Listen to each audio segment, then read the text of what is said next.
Today we're going to be looking at something that might seem a little bit odd, especially for all you entrepreneurs out there. Yeah. We're talking about the power of rest and how important it is to success.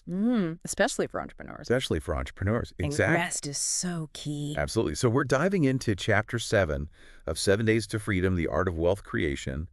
And this chapter, wow, it really kind of flips the script on how we think about, Productivity. productivity. Yeah. It's productive, yeah. It really does. And you know what I like is that the author kind of comes right out and says it. Yeah. He says, in those early stages of a startup, the entrepreneur IS the business. And it's like this weird... They're one and the same. Yeah, they're totally like, attached at the hip.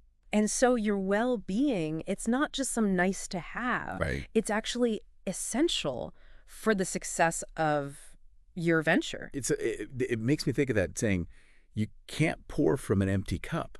Exactly. And he really drives that point home. Yeah. With this, I mean, it's a pretty intense story. Oh, yeah. About this 3-day project that he did where he pushed himself to the absolute limit. We're talking no sleep. No sleep. Junk food. I mean, he was even sleeping on the floor so that he wouldn't accidentally oversleep. Wow. Talk about dedication. Yeah. Or maybe like, I don't know. Obsession. Obsession. A little bit of both, maybe. But it really highlights the fact that there can be consequences. Oh, for sure. If you're not paying attention to your well-being. I mean, he got the project done. Right. But he was paying for it physically. Yeah, he talks about headaches, eye strain, just completely wiped out. Totally. Running on fumes. Totally. Right. And it makes you wonder, was it worth it? Yeah. He even says in the book, he's like, my brain just wouldn't shut off. Oh, wow. Like those 72 hours, He was just on. On. And then he would crash, wake up, and immediately be like, it's not good enough.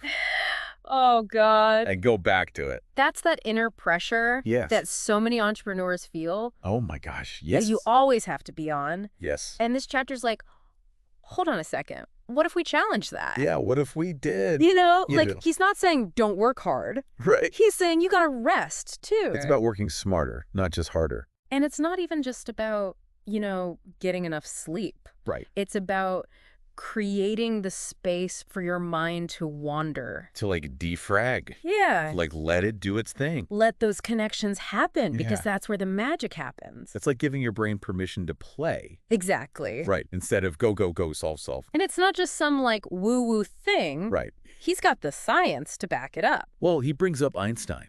Exactly. Having that aha moment about relativity while he was out riding his bike. Yeah. Not even thinking about work. Or Newton and the apple tree, right? Oh, classic. Classic example. Right. He was chilling under a tree, probably taking a nap. Exactly. And boom, inspiration strikes. Inspiration strikes. And the thing is, some of history's biggest breakthroughs happened during downtime, not while someone was hunched over their desk. Not while they were grinding away, yeah. It just goes to show you sometimes you got to step back to move forward. I love that. So how do we do it, though? How do we tap into that? Well, he talks about this idea of finding your quiet place. Okay, I like that. And it doesn't have to be, a physical space. It could be time of day, a certain activity, anything that helps you declutter your mind. Hit the reset button. Exactly. Right. It really is giving your brain permission to just be, to unplug from all the demands and just exist. And he's got some really practical tips. Oh, yeah.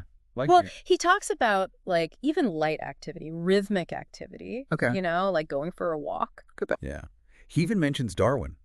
Oh, wow. Darwin had his famous thinking path. No way. That he would walk every day. I love that. And it makes you think, there's something about that. Totally. That movement. Yeah, it frees something up in your brain. Yes. When your body's in motion. And then the ideas can just flow. Totally.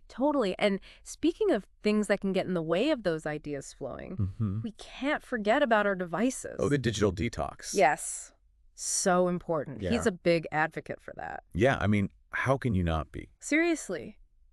We are constantly bombarded. It's relentless. It's exhausting just thinking about it. It really is. And I think that's why it's you need those breaks. To just come back to center. Yes, to reclaim your mental energy. Because otherwise, it's you're fried. Fried, exactly. And it's not just about, being tired. It's about your focus, your creativity. Identity.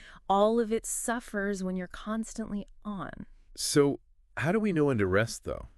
Oh, that's the million-dollar question, isn't it? Because it's so easy to just keep going. Especially when you're in the zone. Right. Where like you're on a roll. You don't want to stop. Exactly. Well, he's got this really interesting strategy for that. Oh, yeah. Tell me more. So he says he stops working the moment he sees the next step, clearly. Amazing. Is as soon as he knows what he needs to do next. He steps away. Yep. Huh. Like he doesn't wait until he's finished with that step. Nope. He's like, I know what I need to do next. I'm stepping away. Interesting. And it's like he's trusting. Like he trusts the process. Yes. Trust that he can come back to it. That's really interesting. And it's about respecting your energy. Right, like knowing when you're starting to get to that point of diminishing returns. Exactly. It's like Hemingway's thing What's that? about stopping mid-sentence when you're writing. Oh, yeah, yeah. So you always have that starting point. That's so smart. Right. So you're not like staring at a blank page. You're like, okay, I know where I left off. Yeah, love that. So we've talked about sleep. We've talked about finding your quiet place. Digital detoxes. Digital detox is super important. What other forms of rest does he talk about? Well, he ends on a kind of an interesting one. Okay. He actually considers sex to be the ultimate form of rest. Whoa. Okay, now we're getting personal. Right. It's not what you expect to hear in a book about entrepreneurship. Not really, no. But it makes sense in a way, right? Yeah, I mean, Talking about that deep connection. that intimacy. Yeah, and how rejuvenating that can be. Not just physically, but mentally, emotionally. Exactly. Like, it's about nourishing all parts of yourself. Right, because we're not robots. Exactly. We're not just these, like, machines. Even though sometimes it feels like that's what the entrepreneurial world expects. Oh, 100%. 100%. But you gotta take care of yourself, all of you. Holistically. Yes. And that actually ties into his whole point about building a sustainable business. Ooh, okay, so tell me more about that. So how does that tie into this idea of rest? Well, he talks about how as your venture grows, you need to be able to step back. Delegate, let go of the reins a little bit. Exactly. You can't be everything to your business forever. Right, there's only so much bandwidth. He actually gives this great example about how he used to spend hours every week Oh, no. manually managing his social media posts. Oh, I've been there. Right, like just this huge time suck. Oh, yeah. And he realized, this is crazy, I need to automate this. Yes. So he starts using scheduling tools. Right. Frees up all this time and energy to focus on like the bigger picture stuff. It's about working smarter, not harder. Exactly. And that's something I think a lot of entrepreneurs, they struggle with that. Oh, for sure. That feeling like they have to do it all themselves. That's a trap.